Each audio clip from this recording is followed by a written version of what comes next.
guys, and welcome back to the channel. Today we're going to make apricot almond bread.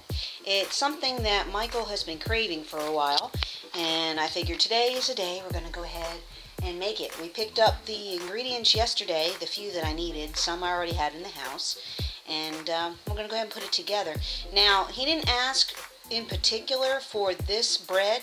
What he asked for was a fruited bread. He loves the Pantone that I make and the Stolen. I usually do that around the holiday time, and right now it's just October, so we're going to go ahead and do this bread instead, because this isn't one of my normal holiday roundup breads. And you can see I'll be using my bread maker today. I've had it for many years. I got it at a thrift store. It cost us less than 20 bucks, and you can see it's a West Bend automatic bread and dough maker, and I love it. It came with this instruction booklet and different recipes, and like I said, we're going to go ahead and give this one a try. We need some powder milk. Instead of buying the big bags of powder milk, I go with this little one. It's only $1.99, and as you can see, I only need a few tablespoons of it, so that works perfect. We have some bread flour. I keep my extra bread flour once it's open in a Ziploc bag. Here in Georgia, it is very hot and humid for most of the year, so I like to keep any unopened flours and things of that nature, sugars, in Ziploc bags. It helps with the humidity, and it would help keep away any bugs that may be tempted to find their way into the pantry. We've got some Fleischmann's Rapid Rising fast-acting yeast, some ground nutmeg, salt, butter, which I'm letting get at room temperature. We picked these up the other day, the apricots. It's dried Turkish apricots. Wasn't that expensive, and it was only I'd say it was under $3 if I remember right. 11 ounces. This was the most expensive. As you can see, it was $5, and it is the raw almonds, or almonds, however you would like to pronounce it. I know people pronounce it in different ways. Blanched and slivered. So we're going to go ahead and use them, and I can use, even though I don't need all of these, I can use them in some other recipes that'll be coming up for the holidays, so it's okay. We're going to go ahead and get started. The first thing that we have to do, as you can see, is add the liquid ingredients and butter to the pan. Now it calls for water that's been heated to 80 degrees Fahrenheit. I'm going to make 1.5 pound loaf, since it's the first time that we'll be doing it, and so I'm going to need 1 3/4 cups of water. I'm going to use my handy dandy Pyrex measuring cup. I love this thing. I've had it forever, and I'm going to go ahead and heat that up in the microwave and pour that in there and slice up some butter. We'll get that started. Okay, we're going to go ahead and put the water in the microwave. I generally, with this microwave, set it for 250, and that's usually enough to nuke it to a low boil, or slow boil, good enough. I don't check the temperature anymore. I do have a candy thermometer that I can use to check the temperature, but because I've used it so many times to heat up water for the bread machine, I really don't worry about doing that anymore. Alright, we put 1 cup of water in there. I'm working on reheating the 4th. I couldn't find my 1/4 measuring spoon, or measuring cup rather. So I had to do that separate. Now it says we need 2 tablespoons of butter. So we're going to go ahead and do that. The heat from the water will help that melt down. See, that's what it looks like. Okay, now that the water's in there, we're going to go ahead and chop up these dried apricots. Now it says not to add any more than what the recipe calls for, because it will mess up the consistency of the bread. So I'm just going to go ahead and chop up a little at a time so that it's not so chunky. I have my big cutting board out, which I love. It's part of my Wusthof collection. I love my Wusthof knives. This is their chef knife. If you're looking for a good quality knife, I recommend you give these a try. They're an awful lot of money, but they work so well. It's totally worth it if you spend a lot of time in the kitchen. This knife here, depending on where you buy it, runs anywhere from $200 to $300, but I consider it one of the best investments that I've ever made, because it works so well. Holds an edge nice, and easy on the hand, well-balanced knife. I have part of a set. I don't have the whole set. I mainly got the knives that I use the most because they are so expensive. Several $100s per knife, usually, depending on the size and function. And over the years, I just added a few more knives to that collection at a time. I still don't have it a complete set because there's just so many knives. They have a knife for everything. A knife for soft cheese, hard cheese, semi-soft cheese, you name it, they have a knife for it. So you could really go crazy. Now, I'm just rough chopping these, not worried about it too terribly much because Michael said that he likes a little bit of heft to the fruits in his fruited breads. That's what we're going to go with. He's used to these kinds of things. For those of you that don't know, he is from Romania originally. And his mother was from Scotland. I'm sorry, I take that back. His father was from Scotland and his mother was from Romania. So he is used to a lot of rustic European foods, which is fine with me because a lot of my relatives came from overseas too. And if you check out our Shaking the Family Tree series, you can learn a little bit more about them. Alright, we're going to go ahead and measure this out. Let's see, it says we need a half a cup. So we probably have a half a cup here. Going back to my Pyrex again. Let's see. Oh yeah, we definitely have a half a cup. And the rest I'm just going to put back in the container, save it for later. We can use it for trail mix or some other future bake. Now they don't go in there yet, so I'll just set that aside and work on the flour. The slivered almonds don't have to be cut. They're going in as is, so don't worry about that. It won't taste bad. One more thing, as I'm measuring out the flour and putting that in there, I choose this one, the Pillsbury, for my bread making, because as you can see right here, it says it's great in bread machines, and it is specifically for making bread. It has a very good gluten content, so that's why I like to use it for that. None of us have celiac disease or anything like that, so we don't have to go gluten-free, which is a good thing because I love bread. Michael does too. Breads, carbohydrates, simple pastas, things like that, so I would feel lost without my gluten-filled bread flours.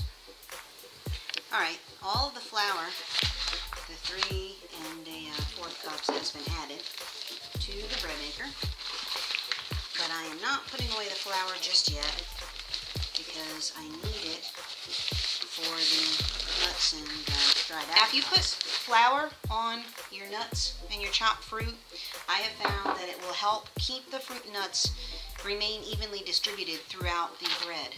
If you don't put it on there, then oftentimes everything just falls down in there and you have a mess in the end. So we're going to go ahead and measure out.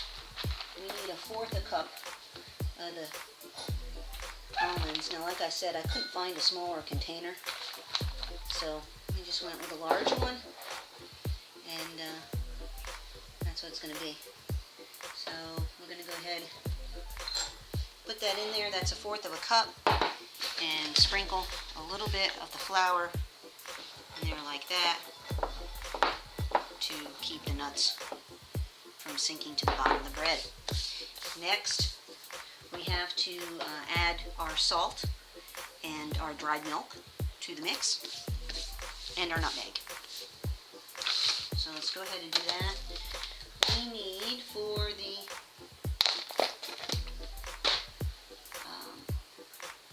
oh, I forgot, I need brown sugar too. I have that. Anyway, we need 2 tablespoons of dried milk. I like to have everything out on the table when I'm cooking so that I don't have to go looking for things, but it doesn't always work out. We have the ducky for our 2 tablespoons of dried milk. We're just going to go ahead and stick that in the bag. Even it off that way. There's 1.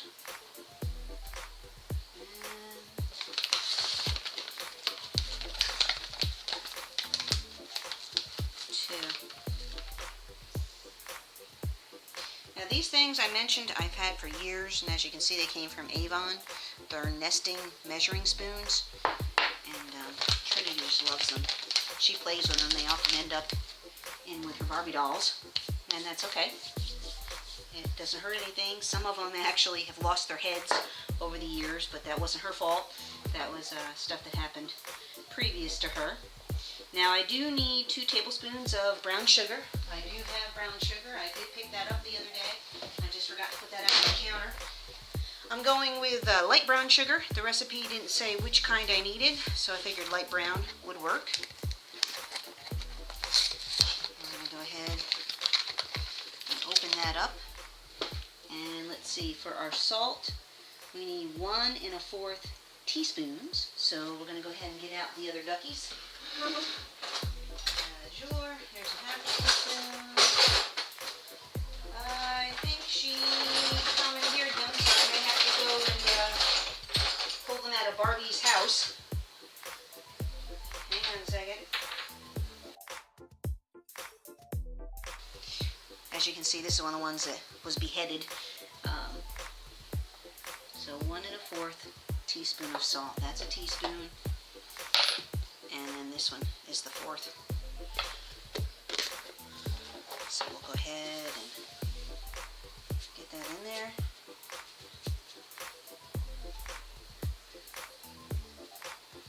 Okay.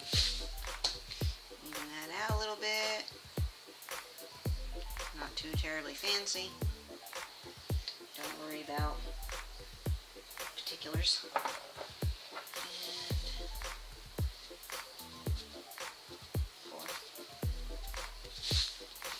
Baking's a science, and you really should be all exact with your measurements, but sometimes I like to play it a little fast and loose when I am baking. We need a 1/2 teaspoon of ground nutmeg. We're using the McCormick brand. And it's almost empty. Going to be in need of more nutmeg soon. Okay, so there's our nutmeg. See here, we need the brown sugar, 2 tablespoons of brown sugar. So we get the scissors and pop open the brown sugar and put that in just a minute. Alright, before I put the yeast in, I just wanted to show you this. You're supposed to make a well in the center of the dry ingredients. And remember, the liquid ingredients are underneath, so you don't want to make the well too deep. And I went ahead and added the apricots, dried apricots and almonds on the perimeter of the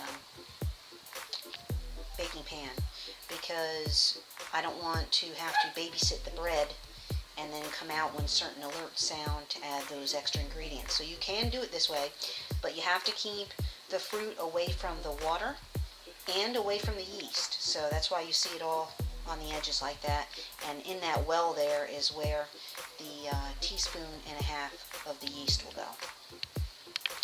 Now I normally store my yeast in the refrigerator once it's opened, and the dry stuff that hasn't been opened ends up in the pantry in a Ziploc bag, because like I said before, it gets very humid here, and the humidity will mess up the yeast, so I like to do it this way. Alright, there is the teaspoon in the center of the well, and the 4th that goes there. Okay, that's what that looks like. Now we're going to go ahead and snap it in the bread machine.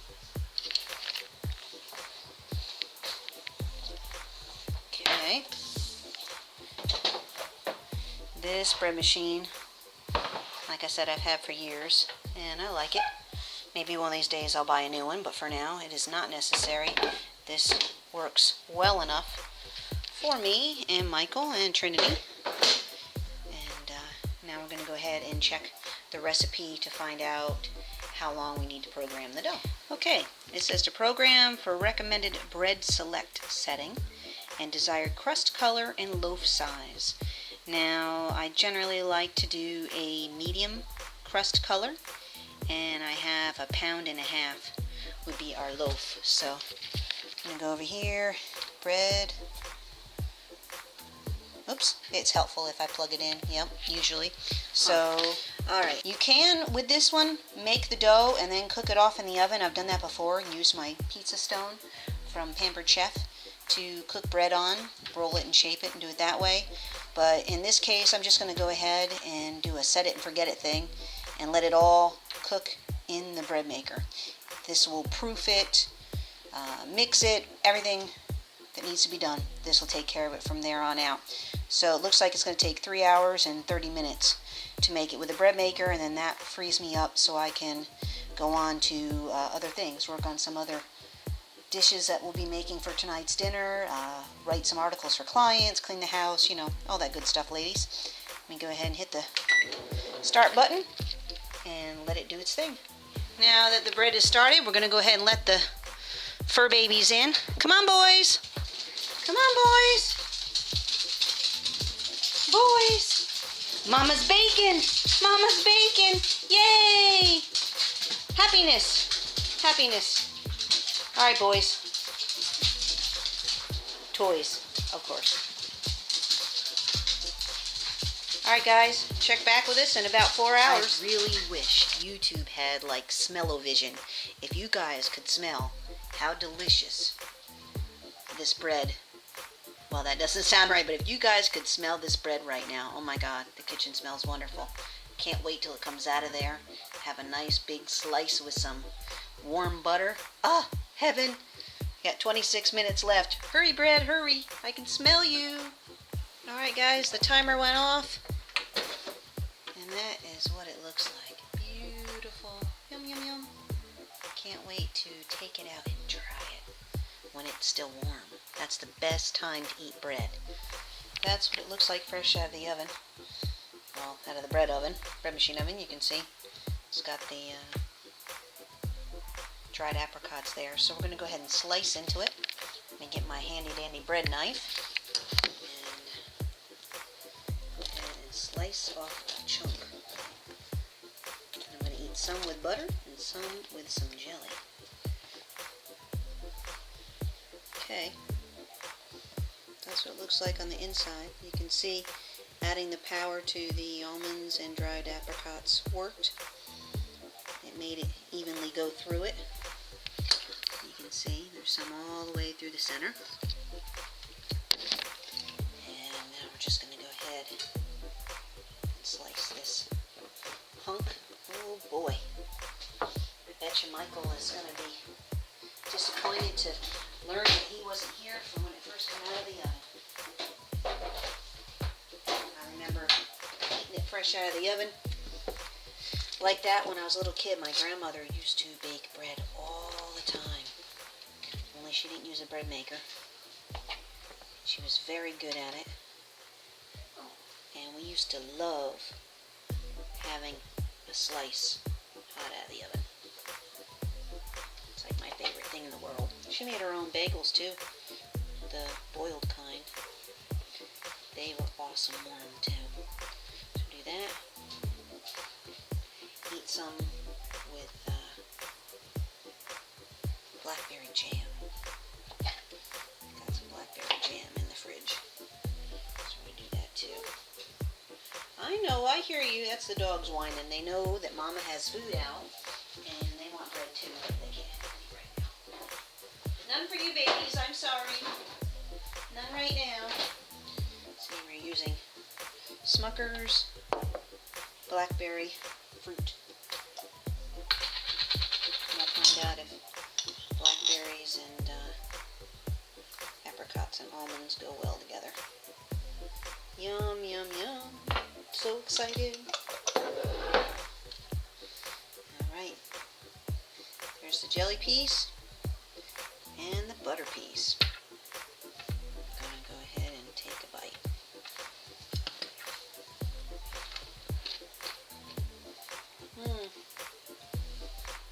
Oh my gosh. This is so good.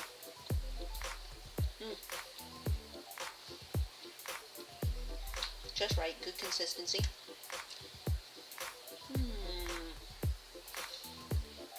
That's with the butter. Now let's try the other way. With the jelly. It's like heaven. Heaven. I'm in heaven. Oh yeah. That's good. As Michael says, doggone it.